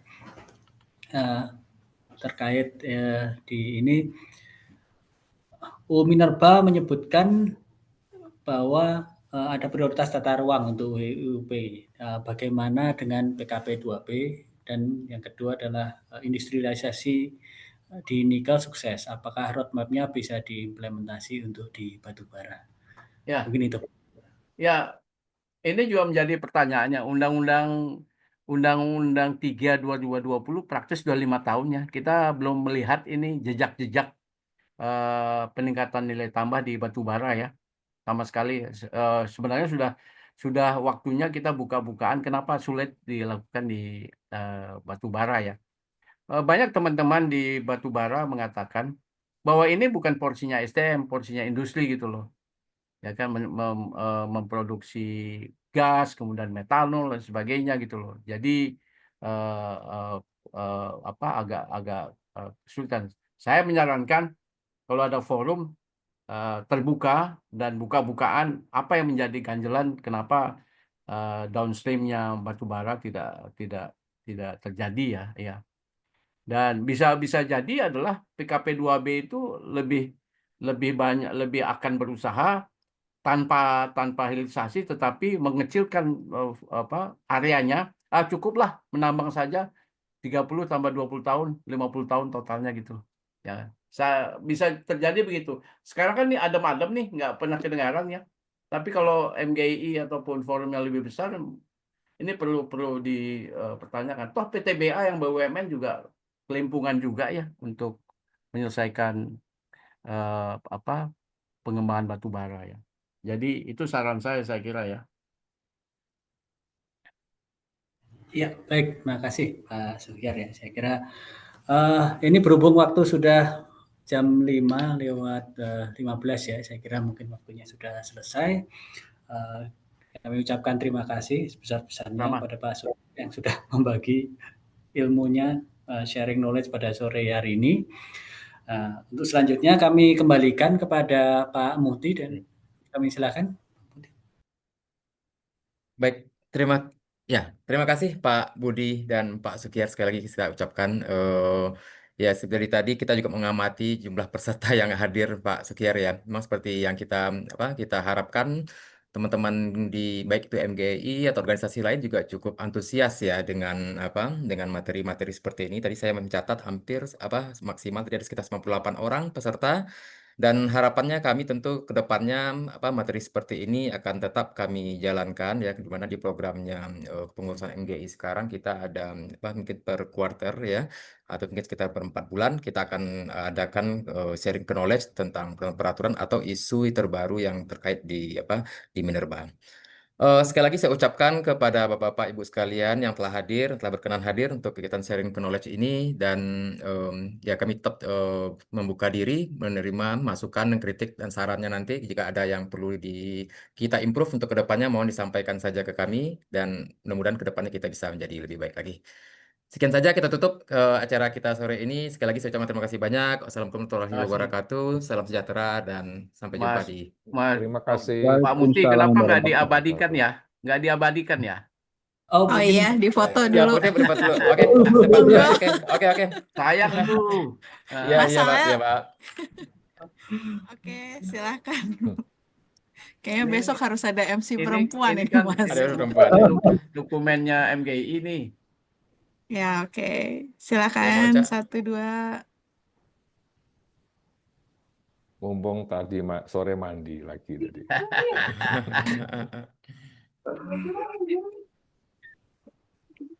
Oke, Terima kasih. slide kedua ya.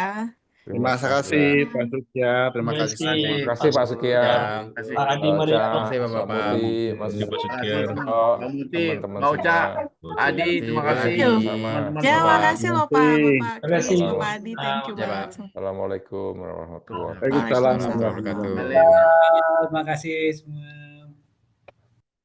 Terima Thank kasih, you. Mas Budi. Pak Yes. Sukyar, makasih ini daging Sama-sama. banget loh Pak. Ya, Betul. Thank you tolong buat waktu udah basic ya. itu daging. Aku Ya, suka ya, Iya. ya. banget. Terima kasih. Iya, iya. Iya. Makasih ya Pak Pak, mohon Sukyar. sharing filenya ya Pak Sukyar, makasih. Thank you semua. Makasih Mas Muti, Ya. izin lab.